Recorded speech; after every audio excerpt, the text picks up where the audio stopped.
Hello YouTube, welcome to this video. So today I wanted to come on and talk about how and why I started running a garden maintenance business. How did it all start? How did I get into doing what I'm doing now, running my own business? So here's a bit of a backstory, and this is especially good for anyone who's new here to the channel and you haven't been before. My name is Peter, or Pete, whatever you want to call me, and obviously call myself the Tattoo Gardener. I was the Tattooed Gardener, but because of copyright reasons I had to change it to the Tattoo Gardener, so it's a bit of a pain, but hey ho, it's all good. It doesn't affect the work we do here anyway. So yeah, a little bit of a backstory to me. I got into gardening probably about 8-9 years ago now, and like all kids, you know, I'm 41, but you know, when you're younger you leave school and you don't really know what you want to do with your life. And all I did know when I left school was I didn't want to go to college and university, because I saw that as a waste of time. I saw student debts as a waste of time, and I knew that grades on a bit of paper really mean nothing in this modern world, because if you want something to happen you have to physically make it happen. And so I felt that when I finished school, effectively not quitting, but when I finished school I just wanted to work. So I left school and I had loads of jobs. I started off working in a local co-op, and I worked in warehouses and whatnot, and did various different kinds of jobs. But at that point, even though I was doing different jobs, I still didn't really know what I wanted to do. Anyway, I finished all those jobs and I ended up doing a little bit of gardening, and I was doing it for 2 days a week with my dad. But unfortunately, the job we were working at, the old guy passed away, and Dad said to me, look, I'm sorry son, I haven't got enough work for you. So that was for a lovely old boy called, I hope they don't mind me saying, John Landon. Lovely guy, but there wasn't enough work for me, so I had to go and find other things to do. And I ended up working in one of these home-based stores, you know, like B&Q Home-Base. It's a DIY store if you're not from the UK. I was working in the garden centre section, and there was like a plant lady in there, and it was really good actually. So I got talking to this lady who was like a plant expert. She said, oh, obviously welcome, you know, you're here 3 days a week, what do you do on your other days? And I said, well, I like to do a bit of gardening, but I can't find any work really, you know, it's really difficult. And she says to me, well, my husband Kevin, he's a gardener, he's looking for somebody part-time, would you be interested in doing a couple of days with him? So obviously at that point I was like, well, that would be, you know, fantastic. So, you know, on the Thursday and Friday I would be working with Kevin, and then Monday, Tuesday, Wednesday I was working in home base. And I was doing it 2 days with Kev, and it was great. I love Kev, really nice guy. Kevin Shuttle, big shout out to him. He helped get me going with gardening, and I started to find a bit of love for it. I was doing hedge cutting, weeding, and a bit of strimming and stuff like that, and I thought, oh, this is great, you know, it's a job, but it doesn't feel like a job. It feels like I'm just in someone's garden and getting paid for it, and you know, it was really good. So I kind of had a bit of a feel for it, and I thought, I like this, you know. So I stayed with Kevin for about 1.5 years, 2 years, and then I moved to another firm. And at that point, when I told Kevin I was leaving, he said, Pete, why don't you just go self-employed now? Why aren't you doing this for yourself? I think you're ready. And I said to Kev, I know I'm not far away, and I am enjoying it. I'm really enjoying what I'm doing, but I don't think I'm quite there yet. I need a little bit more experience. So I went and worked with this other gardening firm who was slightly bigger than Kevin. He had a couple of vans, a couple of staff, and it was really good. So I started with this company called Garden Force. And I remember on my first day, it was like, right, Pete, you're driving the van. You've got these guys working with you. Boom, off you go. And it was like, yeah, sort of being thrown in the deep end. I was working in an area that I didn't know. I didn't know where the customers lived. I basically had like a little kind of list of where the jobs were, little postcodes and addresses. So it was Google Maps and off we go. But I did that for about a year or so. And obviously I picked up the round. Eventually I didn't need Google Maps. I knew where the places were after a few months of doing it, sort of thing. But yeah, it was good, and it gave me a bit of a feeler, and I thought, you know what, I'm ready for this now. I'm ready to take the plunge, go self-employed, and this is where my whole self-employed journey started. I sort of thought to myself, right, say for example, it's like October now, and I know in March, April next year, I want to be fully self-employed. So I said to myself, look, I've got 6 months. What do I need to start a business? I need a van. I need basic tools like a lawnmower, a hedge cutter, a strimmer, hand tools and all of this sort of stuff. Plus I was still on a pretty limited income and having to pay bills, so I had to sort of budget and be careful, you know. So I worked it out, and every month I bought some tools. So first thing I bought was a lawnmower, then I bought a hedge cutter, a backpack blower, a handheld blower, just to be on the safe side. I think it was a BG86 or something, but anyway.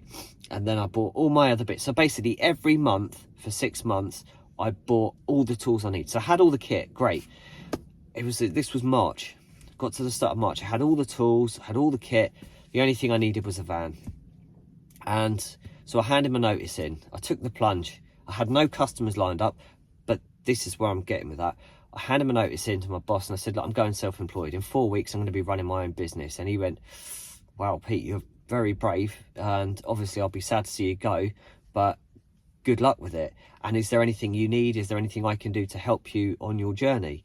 And I said, well, the only thing I need, Si, is a van. And I knew at this point, I said, well, I know you're thinking of getting rid of the Nissan Prime Master van that I'm currently driving. So I said, you know, could I buy it off you? How much will you sell it for? And he said, look, it's got 73,000 miles on the clock. It's an 03 plate, but I'll let you have it for 500 quid, Pete, as it's you, and it will help you out get started.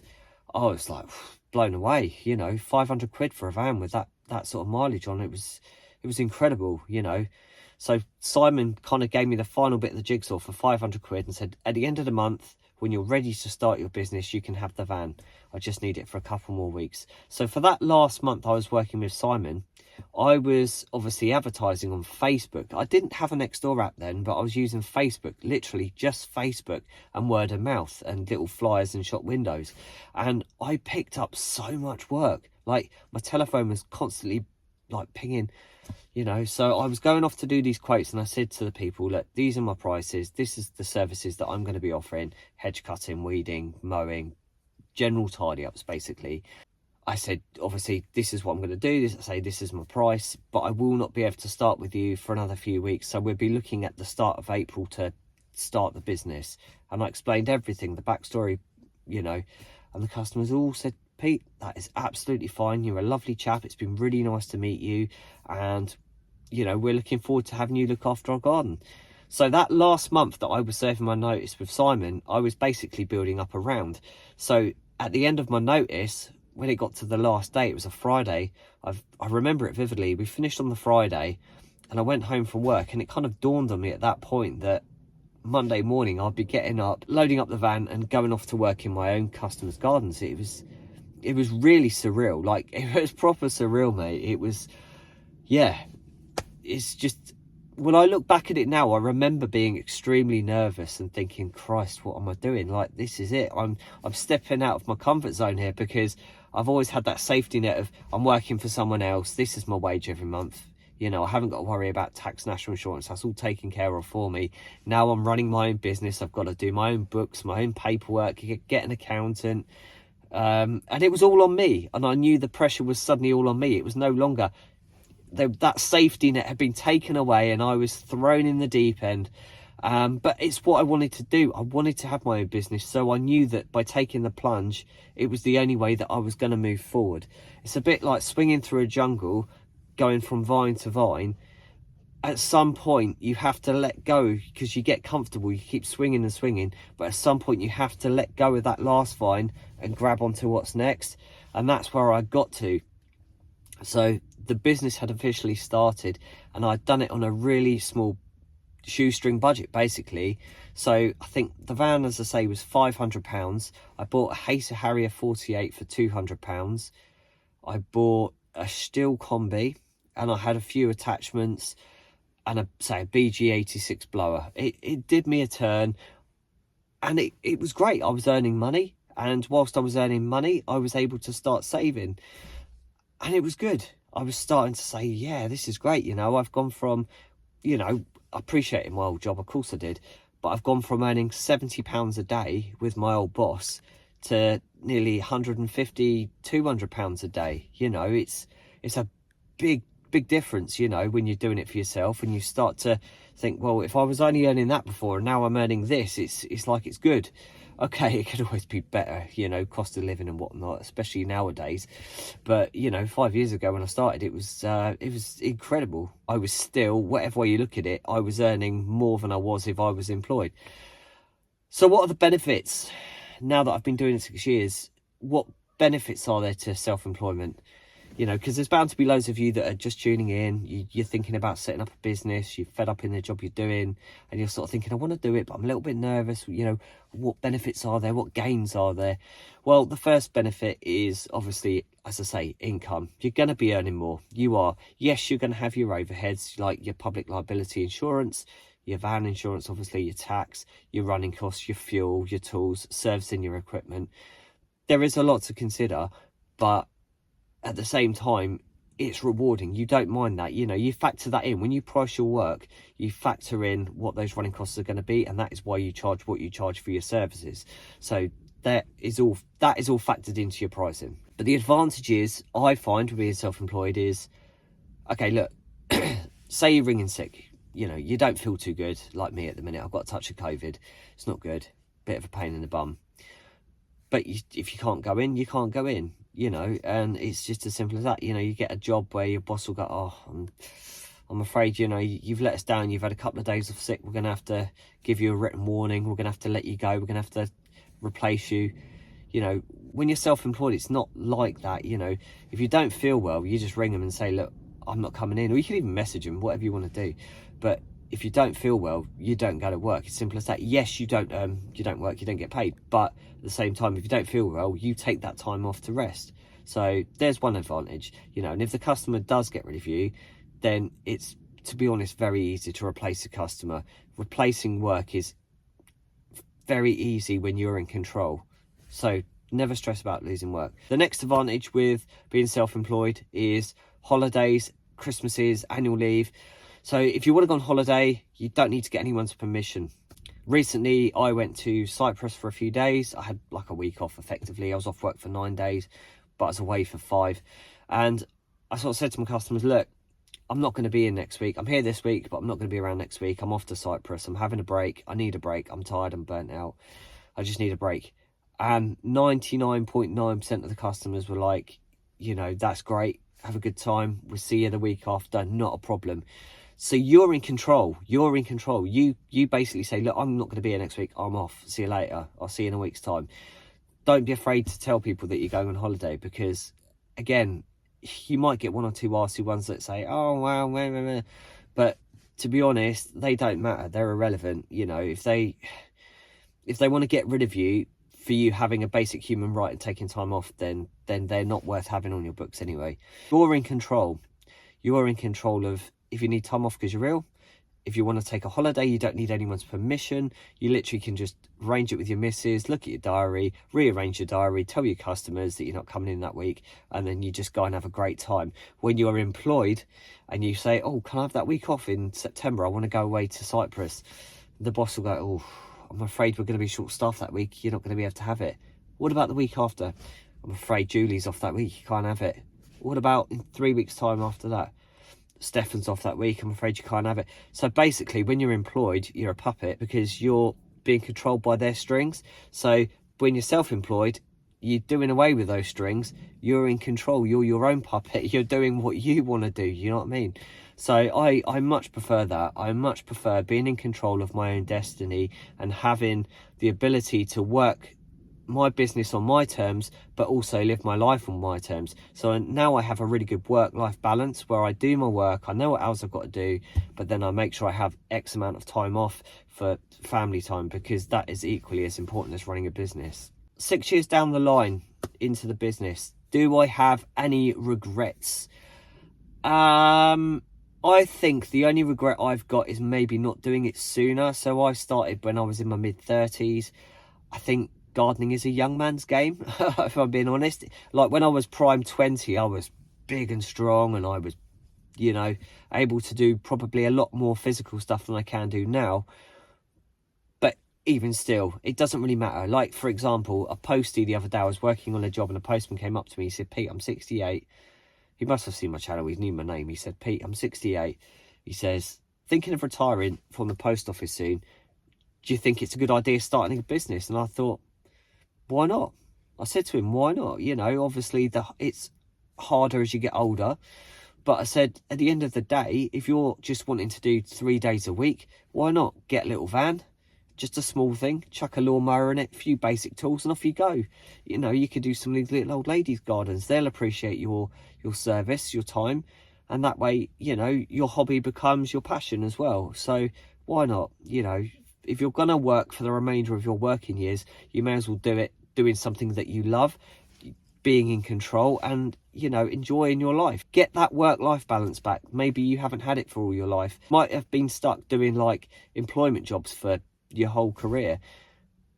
It's never too late to get out of that. And the good thing with gardening is you don't massively need grades and qualifications. You know, these people that go, you've got to have grades, you've got to have all this, you've got to have all that. Well, that's absolutely rubbish, you know, because I follow an entrepreneur called Simon Squibb.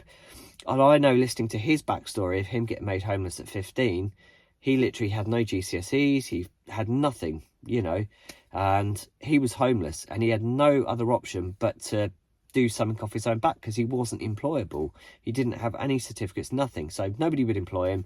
And he started his own gardening business at the age of 15, just going around on a bicycle with a little trailer and doing little jobs. And from that, he built up a really successful business. He then sold it on. He went and started another business, sold that on. And now he's a multi-millionaire. He's a self-made millionaire. And he likes to go around helping other people chase their dreams, chase their goals and aspirations. And to be honest, Simon Squibb is an incredible man. He really is an incredible man. So he's living proof that you can start with nothing, no grades, no qualification, no money to start with. He had no money. And he built up an empire, and now he's able to help other people for free just to get moving and, you know, better their life, you know. Sorry if it's been a bit of a ramble, but that's how I started from nothing to doing my gardening business. And to be honest, is this the end now? Now that I've got a successful business, good clients, I've got around, is this the end? Is this just it until I retire? No, it's not. 100% it's not. And part of the reason why I started doing YouTube was A, because it's a bit of fun, but B, I know my brother's a YouTuber and lots of other people are YouTubers. I know quite a few YouTubers that have got big followings. Well, my brother, for example, he's got over 100,000 subscribers. He's got one of those YouTube plaques, like, he's doing amazing. But yeah, I mean, if you do YouTube, it opens doors to other opportunities. Like, I know I've done a few videos recently where I've been doing like product reviews of stuff that's been sent to me for free. But the thing is, doing YouTube opens up those doors. People want to send you stuff to, they say like, we'll send you stuff for free. All you got to do is make a video. You know, it's opening up opportunities to other job prospects that I didn't ever think was possible. If it wasn't for doing YouTube, I wouldn't be getting sent free things. Like,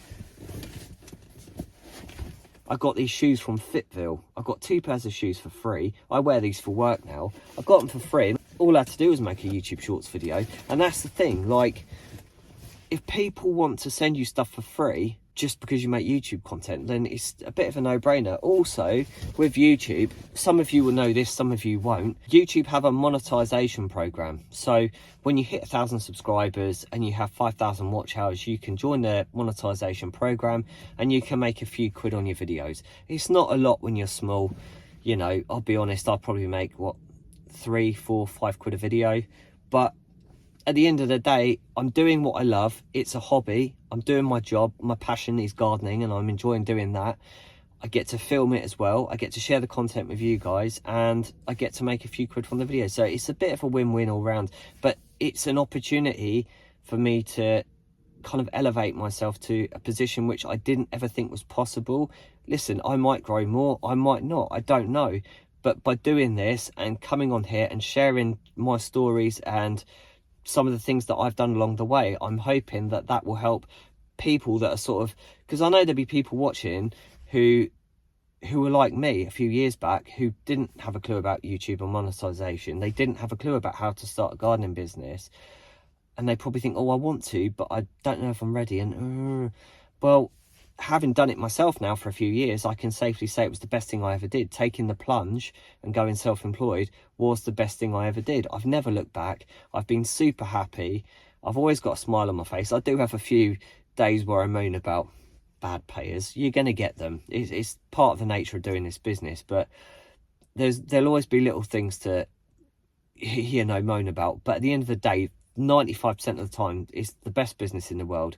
When the weather's like this, it's sunny, it's fantastic. And to be honest, even on rainy days, it's not all that bad. It's just nice to be working outside, fresh air. It beats working in a shop. It beats working in a dark, dingy warehouse. It's brilliant, honestly. So yeah, if you're considering becoming a gardener or a brickie or a plumber or setting up your own business, my best advice is, if you've got a dream, you've got a goal, make a plan, work out how you're going to execute it, give yourself a 6 months to a year window, plan how you're going to do it, and go for it. Because if you don't go for it, you're never going to know whether it's going to work or not. The only thing that ever holds you back from moving forward is yourself.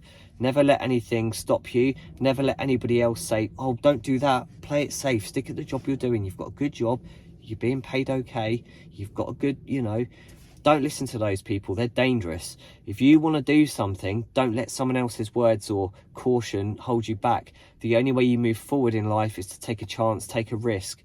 I took a risk and it was the best thing that ever happened to me. I've got a good business. As I say, I'm having some fun on YouTube now. I'm really enjoying working here and doing content with you guys. And yeah, it's just, my life is a lot more happy now. I'm positive, I'm free, I live life on my terms. I'm happy, I'm bubbly, I've created a brand. It's good, mate, it's good. So at the end of the day, never let anyone say you can't do something. Be happy, be free, and have a really successful business, whatever it is you guys get into. Right, I've got to go and get the kids. There you go. Another great tip for being a parent and self-employed. You get to take the kids to school, do your work, and pick the kids up afterwards. Happy days. Anyway, I'll see you guys later. Hopefully I'll be over this COVID by then. But take care. I'll speak to you soon. Hopefully this helps. If you are new, as I say, just go for it. All right. Take care. Thanks for tuning in. And if you're new here and you haven't been before, please consider subscribing. It'd be really nice to see more of you guys in the comment section on these videos. Look after yourself. Take care, guys.